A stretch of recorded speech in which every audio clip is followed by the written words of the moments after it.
Welcome to the channel. In today's video, we're diving into something you won't want to miss. Make sure to subscribe, share the video, and stay tuned because there are even more exciting episodes and stories waiting for you. Before everything collapsed, Sarah Hayden's life had been unremarkable in the quietest, safest sense of the word.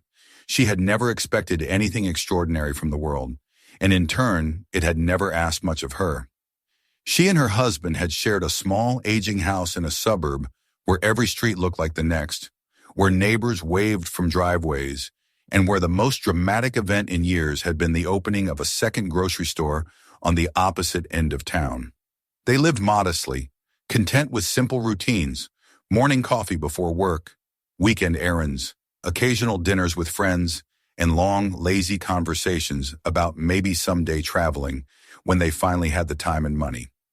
She had not been wealthy, but there had been a sense of balance, as though the universe had agreed to at least leave her alone, and she, in return, had promised not to ask for more than she needed. That promise shattered the year her husband fell ill. The sickness came suddenly without warning, a shadow that grew too quickly to be ignored. Doctors tried one treatment after another, and she watched their savings drain into hospital bills and medications that bought little more than hope-fragile, temporary hope. When he died, Sarah found herself standing in a cold hospital corridor, wondering how a world so steady could tilt so violently in the span of a few months. She grieved, but grief was quickly swallowed by survival. Her job could not cover the growing debts. They had no children, no close relatives to lean on, and the house, once their safe haven, became a place filled with the weight of silence and overdue notices stuffed into the mailbox. She tried everything. She worked 2 jobs, then 3, taking night shifts that left her exhausted and hollow. She cut every expense she could, lived on cheap meals, slept irregular hours. On particularly dark nights, she caught her own reflection in the mirror and barely recognized the woman staring back. Tired eyes, trembling hands, shoulders weighed down with responsibilities she never imagined carrying alone. Even so, a strange stubbornness kept her upright. She refused to collapse because collapse meant disappearing. And despite everything, she wasn't ready to vanish. When she joined the foster program, it wasn't the grand gesture people romanticize. It wasn't a heroic instinct or a surge of compassion. It was an instinct to cling to something before she slipped entirely into the emptiness of her own life. 2 children were assigned to her, siblings who had already been through too many temporary homes and too many broken promises. Sarah saw their guarded eyes, their careful silence, and recognized pieces of her own shattered world in them. If she could not save her old life, maybe she could give someone else the stability she had lost. The decision surprised even her, but once the children stepped into her arms with all their quiet fear, she felt something faint but unmistakably alive. Purpose. Purpose, however, did not pay rent. The pressure mounted, bills multiplied. The landlord hinted at raising the rent, then not so subtly suggested someone else was interested in the unit. Every night Sarah scrolled through endless listings for cheap housing she could not afford. Most options were cramped, unsafe, or too far from schools. She grew used to disappointment until one late evening, in the dim light of her phone screen, she noticed a strange listing, almost absurd in its contrast to everything else she had seen. Large residence, extremely low price, immediate sale, located in a small Montana town. No photos, no description beyond the bare minimum. The price was so low she reread the numbers several times, convinced she was misunderstanding. A trick, she thought, a scam, or a house about to collapse into its own foundation. Still, the listing pulled at her. Maybe it was desperation, maybe the irrational urge to escape the life that had become a slow-motion fall. She sent a message to the contact number, expecting no reply. The next morning, she received a brief businesslike response. The property was owned by the municipality. The price was accurate. The condition was in need of significant repair. If she was interested, she could arrange a viewing. The cold efficiency of the answer should have alarmed her, but instead it ignited a cautious hope. If this was real, if the house was even remotely livable, maybe she could finally give the children a home and escape the financial trap closing around her. She didn't tell the kids the details. She simply loaded them into her car, packed snacks, and started driving west. The trip stretched across hours of changing landscape, wide plains, rolling hills, distant mountains casting long shadows.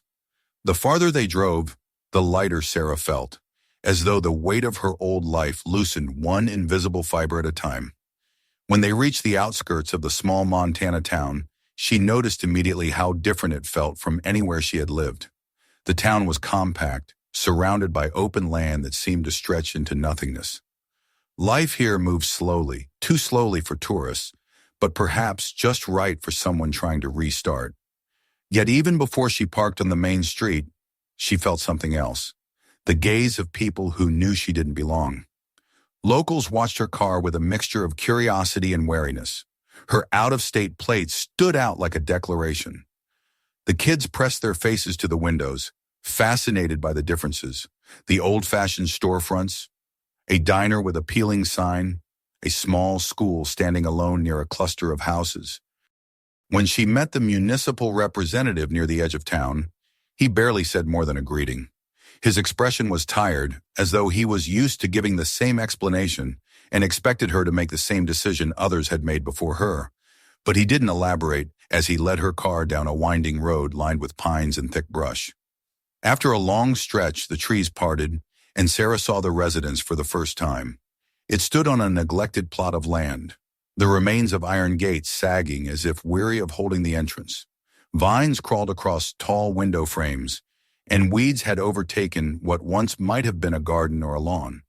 The house itself rose with a faded grandeur, its structure large enough to suggest that it had once belonged to someone wealthy, important, or both. But time had stripped away the polish. The wooden boards were weathered, the paint chipped, the stonework darkened by years of rain and cold. The children fell silent as Sarah parked.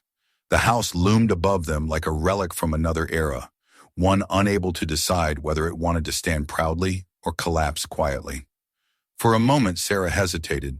Something about the place unsettled her, an intangible stillness, as though the house had been holding its breath for a long time. But she forced her feet forward, pushing aside the unease. Inside, the air was stale and cold. Dust floated in slow, lazy spirals, rising with every step they took. The entrance hall was astonishingly spacious, with a high ceiling and a grand staircase that twisted upward into darkness. The floorboards creaked beneath their weight, and long, heavy drapes hung motionless over tall windows. The place smelled of time, of old wood, forgotten belongings, and memories that refused to dissolve. The representative explained the basics. The house had been unoccupied for decades. Ownership had transferred to the town after the previous owner vanished under unresolved circumstances. No one wanted the property. The cost of demolishing it outweighed its value, so the town decided to offer it nearly free to anyone willing to take on the burden. Sarah barely registered his words. She was too busy absorbing the overwhelming contrast between the ruinous neglect and the echoes of former luxury. She touched the banister and felt a sturdiness beneath the dust. The house was injured, not dead, but the more she saw, the more she sensed an unspoken truth. The man showing the property said nothing about the stories, but Sarah could feel them lingering in the corners like cobwebs. The silence of the house was too deliberate, too layered. She suspected there was a reason no one in town wanted to get close, a reason people looked at her with a hint of pity as though they already knew she would regret this visit. Later, after she signed the paperwork and returned to town to collect the keys, the whispers began. As she passed through the grocery store with the children, she overheard two women murmuring about the old Lawson house. A man at the counter asked if she was the newcomer dumb enough to take that cursed place. When she asked what he meant, he dismissed her with a shrug. Only much later did she learn the local tales. The house had belonged to Arthur Grander Lawson, a man who had risen to wealth through shadowy business dealings. People recalled his charm, his influence, and the fear he inspired. They also remembered the abruptness with which he disappeared, leaving behind rumors of debts, betrayal, and violence. Some claimed he fled. Others believed he was killed. Children dared each other to approach the property at night, swearing they heard footsteps or saw flickers of light in the windows long after the place had been abandoned. Sarah tried not to think about that as she and the children settled into the least damaged room they could find. The first nights were difficult.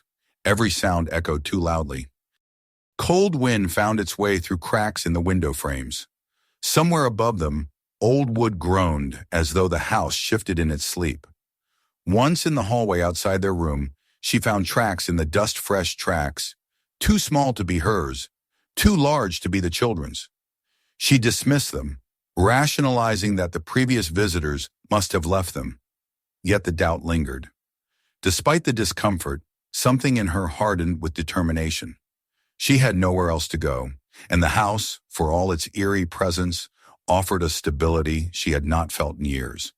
The children needed consistency, a roof, a place they could eventually call home without fearing another sudden eviction or unexpected move. She saw the fear in their eyes soften slightly, replaced by a fragile hope that this place might become theirs. On the fourth night, as she lay awake listening to the slow breathing of the children, she realized the truth. She had passed the point of return. Whether the house was haunted by memories, by history, or by nothing at all, she had chosen it. She owned it now, not just in paperwork, but in the way someone owns a decision that defines a future. If the house carried ghosts of the past, she would not run from them. She had her own ghosts, and she was tired of running. The house was broken. So was she. Maybe in time, they could rebuild each other.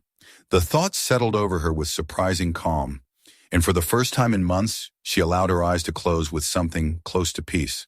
The house around her creaked softly, as though acknowledging her presence, not with approval, but with awareness. It had watched many stories unfold within its walls, some dark, some forgotten. Now it waited silently to see what hers would become. Yet Sarah had no idea that the house held far more than dust and memories. Behind its crumbling walls and silent corridors lay something hidden, something sealed away for decades, waiting for the moment someone brave or desperate enough stepped inside. That moment had come, even if she didn't know it yet. And as she drifted toward sleep, she felt the faint, inexplicable sense that she had been drawn here for a reason she had yet to discover. But she would, very soon. The first days in the house passed in a slow, cautious rhythm, as though Sarah and the children were learning to breathe in a place that had been suffocating in silence for decades. The nights were still uneasy, filled with the creaks and restless murmurs of an old structure settling under the weight of new inhabitants, but daylight softened the house's edges. When the sun filtered through the tall, grimy windows, casting pale gold across the dust, the residents felt less like a story whispered behind closed doors and more like a wounded creature allowing someone to approach. Sarah quickly realized that if they were going to survive here, really survive, not merely occupy corners of the house like timid guests, they needed to impose order on the chaos. The first morning she rallied the children, who looked uncertain but eager to help, and began the long process of reclaiming livable space.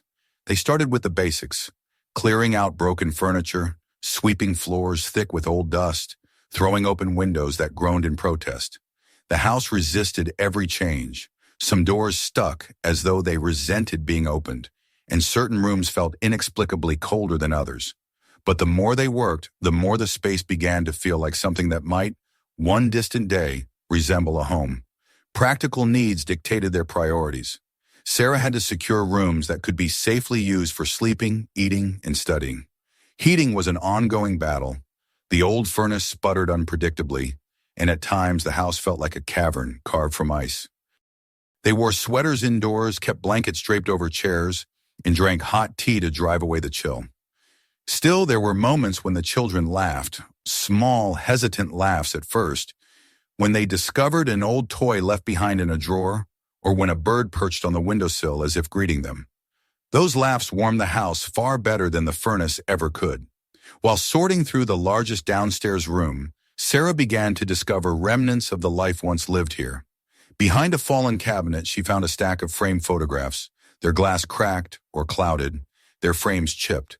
She lifted one carefully and brushed away a layer of grime. The image beneath startled her, not in horror, but in how utterly ordinary it seemed. A family stood in the garden, the same garden now overwhelmed by weeds and thyme. A man she recognized from the whispered stories, Arthur Lawson, smiled beside a woman and two children. They looked happy, not powerful, not dangerous. Just a family frozen in a bright moment no rumor had ever mentioned. She found more pictures, birthdays, gatherings, scenes from trips or celebrations. The man who haunted the town's collective memory appeared almost gentle. She kept these discoveries to herself at first, studying them alone during rare quiet moments. The contrast between what she saw in the photos and what she had heard in town unsettled her. It wasn't that she doubted he had done terrible things. People with influence often hid their darkest deeds behind charm and benevolence.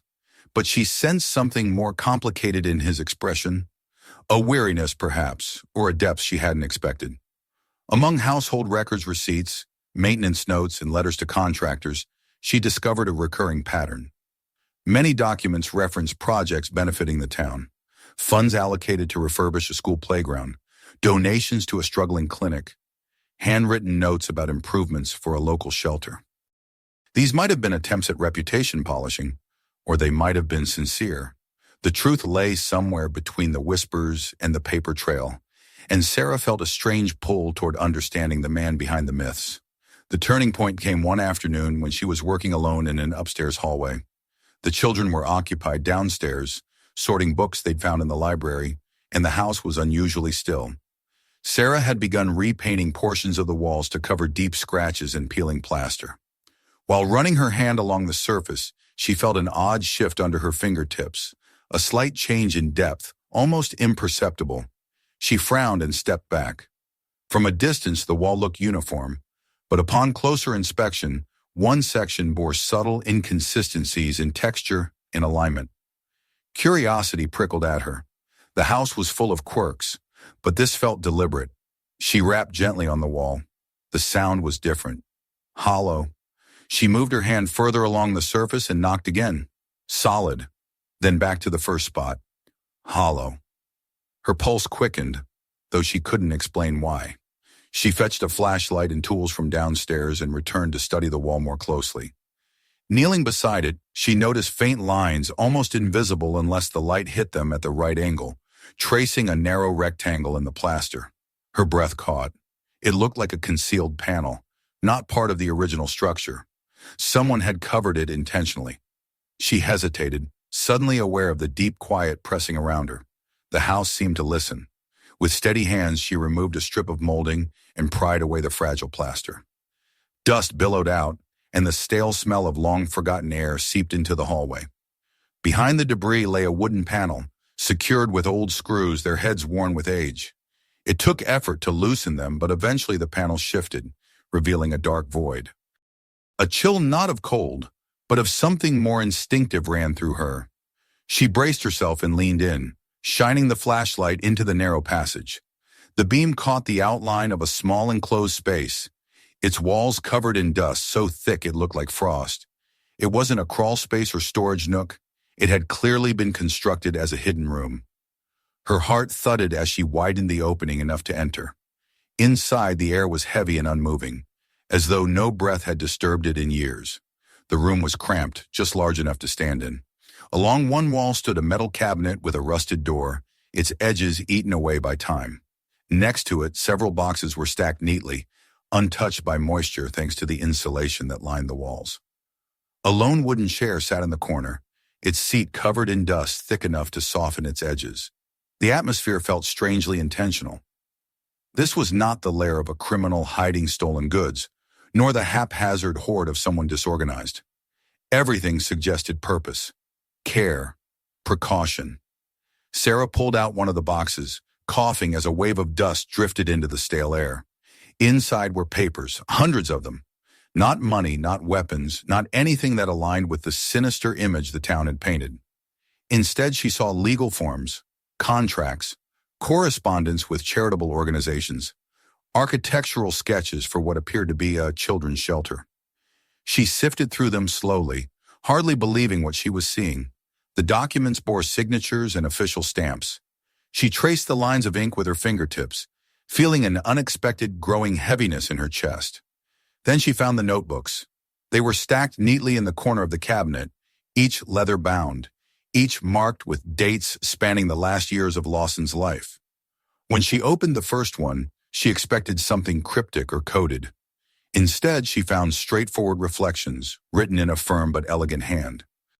The entries chronicled moments of triumph, moments of doubt, glimpses into business decisions, fears about former associates, and regrets that grew more prominent with each passing month. There was guilt, deep and raw, woven between mundane notes about schedules and meetings.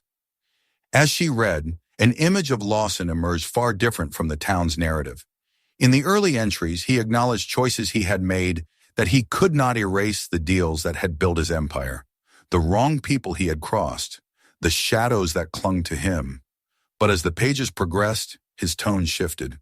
He wrote of wanting to change, of stepping away from the world he had created, of redirecting his wealth toward repairing the damage he felt responsible for. His plans expanded with each entry: a shelter, scholarships, support programs. He noted meetings with lawyers, the arrangement of trust funds, the slow process of unwinding his past. In the final notebook, the tone turned somber. He described feeling watched, followed, threatened. He suspected that leaving his old life was not something he would be permitted to do quietly. The entries ended abruptly, mid-sentence, the ink trailing as if interrupted. No more dates followed. Sarah closed the notebook, her hands trembling. She sat on the dusty floor of the secret room for a long time, absorbing the weight of what she had found. It felt as though she were intruding not on a secret, but on a confession, a man's final attempt to rewrite the story of his life before it was taken from him. She wondered if he had ever imagined someone like her discovering this place, or if he had hoped the truth would never be buried, even if he was. The discovery reverberated through her mind for days. She couldn't walk through the house without feeling the presence of that hidden room somewhere behind the walls, like a quiet pulse under the skin of the building. She revisited the documents repeatedly, trying to organize them, trying to understand the breadth of what Lawson had attempted to achieve. The more she learned, the more she sensed the same quiet desperation that had once driven her to take in the children, despite her own brokenness. His motivations were different, but their yearning intersected not to erase pain, but to turn it into something meaningful. At night, as she lay awake listening to the muted sounds of the house, she found herself thinking not about ghosts, but about legacy, about how a person's final intentions could be trapped by circumstances, misremembered by others, or lost entirely. She thought of the children sleeping nearby and how their lives depended on choices she made now, choices that could shape who they became. She thought about Lawson's children in those photographs, smiling in the sunlight. Were they still alive somewhere? What had they been told about their father? Had they carried the weight of the rumors, or had they known the man behind the closing entries in those notebooks? One evening, while watching the children play a quiet game in the living room, Sarah understood what she needed to do. Not because the documents demanded it, not because the town would approve, quite the opposite. The town, steeped in decades of superstition and half-truths, would resist any attempt to revisit Lawson's story. But Sarah felt a responsibility that went beyond public opinion. She had stumbled upon a narrative that had been deliberately hidden, a narrative incomplete, but filled with the unmistakable desire for atonement. It called to her. She decided she would not let the story die here. She would restore what Lawson had tried to build.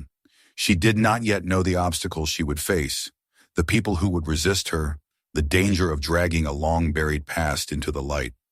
But she sensed that her arrival at this house had not been a coincidence. She had been drawn here not by desperation alone, but by a thread of unfinished intent woven long before her time. The house, in its silence, seemed to understand.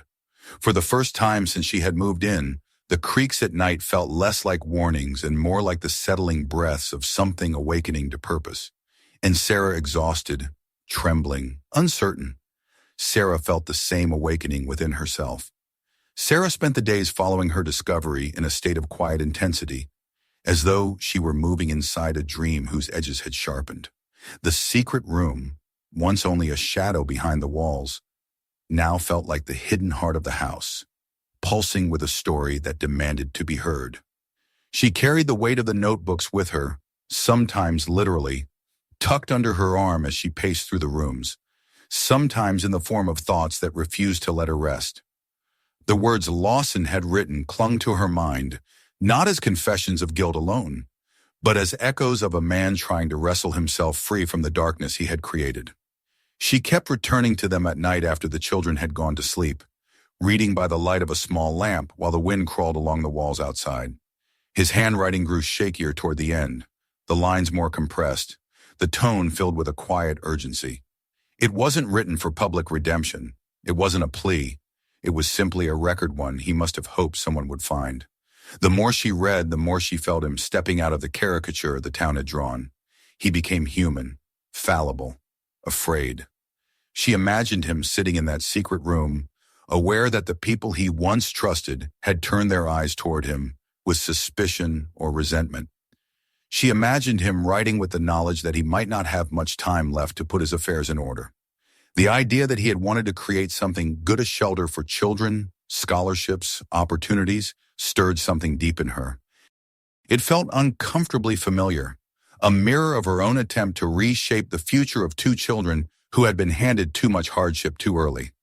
But while she had the luxury of anonymity, he had lived under the scrutiny of an entire community. She began to understand why the house was a monument to fear. The people had never known the truth, only shadows of it. They whispered because silence intimidated them. Lies filled the spaces where facts were too complicated or uncomfortable. And in that way, the house had become the perfect vessel for myths, dark, faceless, impossible to correct. Sarah understood that if she was going to honor what Lawson began, she would have to confront not just the paperwork, but the people whose memories were shaped by rumor. The thought filled her with dread. She had never wanted attention, much less to challenge a town that already viewed her as an outsider. But the notebooks left no room for inaction. Something in her refused to let Lawson's final intentions dissolve back into the dust. The first step was to understand the legal framework surrounding the documents. She spread them out across a cleared table in the living room, stacking similar papers together, trying to decipher the complex tangle of contracts, draft agreements, and financial plans. Much of it was beyond her knowledge. She needed someone who understood the language of law, someone who could see whether Lawson's plans could still be executed and whether they held any legal power. The prospect of reaching out to anyone from town unnerved her.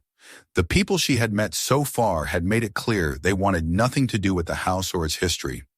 Asking them to reopen an old wound, or even to touch its edges, would be like dragging them into a nightmare they believed they had escaped. Yet she had no choice. She set out early one morning, leaving the children with a list of chores and a promise she'd be back by evening. The town looked different to her now. Not because it had changed, but because she had. She moved with purpose, her steps steady on the cracked sidewalks. When she pushed open the door to the small law office near the main street, the bell above the frame chimed weakly, alerting the man behind the desk. He lifted his eyes and studied her carefully, as though trying to place her. When she told him her name, his expression grew guarded. "You're the one living in the Lawson place," he said, not as a question, but as an assessment. "Yes," she answered, feeling the weight of the identity he just draped over her. "I need help with something related to the property." He gestured her to sit, but his demeanor remained stiff. She laid a folder on the desk, filled with selections from Lawson's notebooks and the clearest legal documents she could gather. The man began reading through them with an initial sense of skepticism. She could almost see the doubt perched on his shoulder.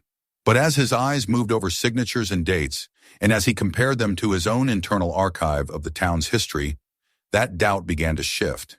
His brow furrowed, his eyes narrowed with concentration. Several times he read passages twice, then 3 times. When he finally looked up, something in his expression had softened, not into friendliness, but into a reluctant acknowledgement of gravity. "These are genuine," he said, tapping the papers, "and they weren't filed. If they had been—" He shook his head slowly. "Things could have turned out differently." "What does this mean for now?" she asked. He hesitated. "It means there might be a legal basis to revive his foundation, but it also means reopening old records, old accounts, things people would rather leave buried." She didn't flinch. "I want to do it." Her resolve seemed to unsettle him more than anything else. He studied her again, as if measuring whether she understood the magnitude of what she was inviting into her life. When she didn't look away, he exhaled and nodded. "Then I'll help," he said. "But be prepared. Not everyone will want this." He was right. The town reacted predictably once word began to spread. She went to the municipal office to request access to old archives, and whispers followed her down the halls. The local newspaper ran a small, dismissive article labeling her as the new resident obsessed with the Lawson legacy, outlining the rumors with an amused tone that stung more deeply than she expected. A few people confronted her directly on the street, warning her that nothing good ever came from stirring ghosts. One woman told her that Lawson had destroyed lives, and that reviving his name would only poison the town again. At night, the house returned to its old eerie self. Wind scraped against the siding, and distant creaks echoed through the rooms. Once she found a note slid under the door, a scrap of paper with only one sentence scrawled across it. "Let him stay buried." She burned it immediately, unwilling to show fear to whoever had written it. But not all reactions were hostile. One evening, an older man stopped by the house with a bag of tools. He introduced himself as someone who had worked on the property decades ago, helping repair the roof after a storm. When she invited him in, he stood in the doorway for a while before taking a slow breath and stepping inside. "People forget," he said quietly. "He did bad things, but he tried to fix some of what he broke. I saw it." His eyes drifted across the hall, remembering details long locked away in memory. If you're trying to finish what he started, you're not alone.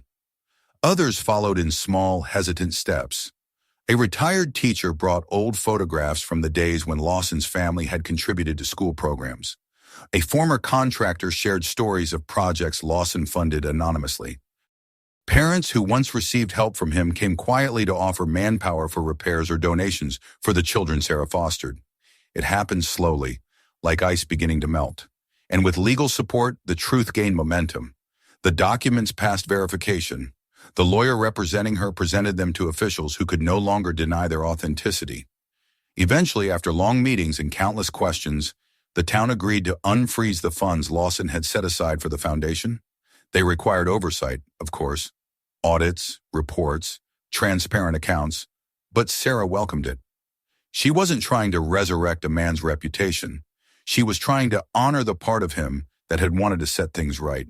With funding secured, the house transformed from a decaying burden into a place alive with potential. Teams arrived to stabilize the structure, to replace beams weakened by time, to repair the plumbing and electrical wiring.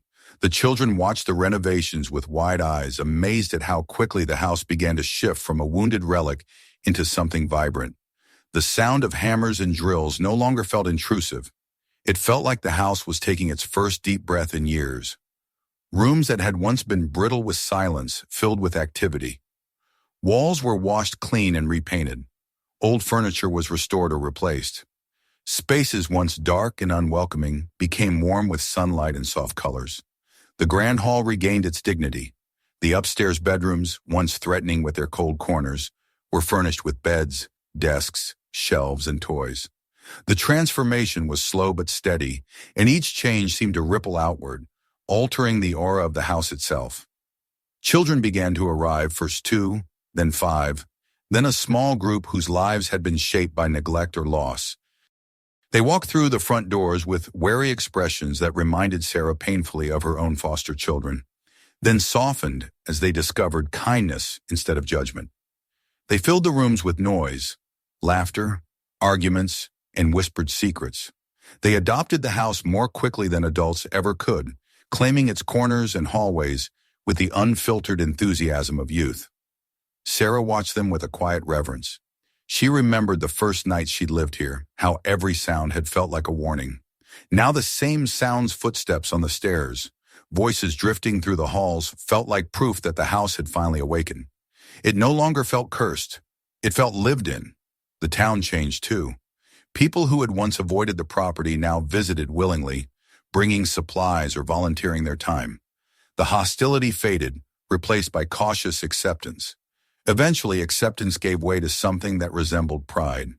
The house became a symbol not of fear, but of resilience.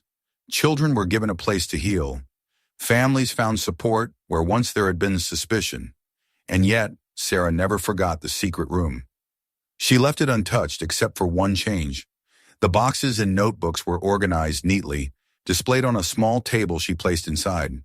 The room became a quiet memorial to the man whose final actions had made all of this possible. She didn't glorify him. She didn't excuse him. She simply acknowledged him, a flawed individual who had tried at the end to leave behind something good. Sometimes late at night, she would step into that narrow space, close the panel behind her, and breathe in the stillness. It reminded her why she had chosen this path, why she had endured the skepticism and threats and long nights filled with doubt. It reminded her that even the most broken stories could leave behind a fragment of light if someone was willing to pick it up. The house had changed. The town had changed. And Sarah had changed most of all.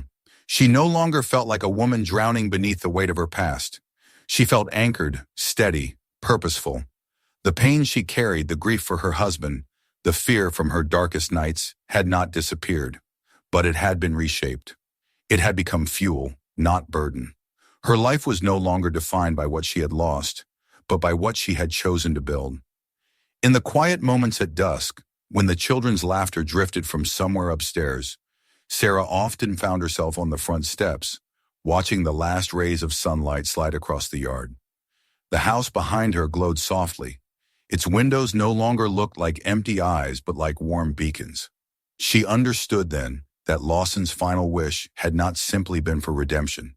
It had been for continuation, for someone to pick up the work where he had been forced to leave it, for light to find a way through the cracks of his story. And she had. Through all her own brokenness, she had carried that light forward. The house once feared now stood as a testament to second chances, both his and hers. The past hadn't vanished. It had been rewritten through action, through courage, through compassion. And in that rewriting, a new story had taken root, one built not on secrets, but on hope.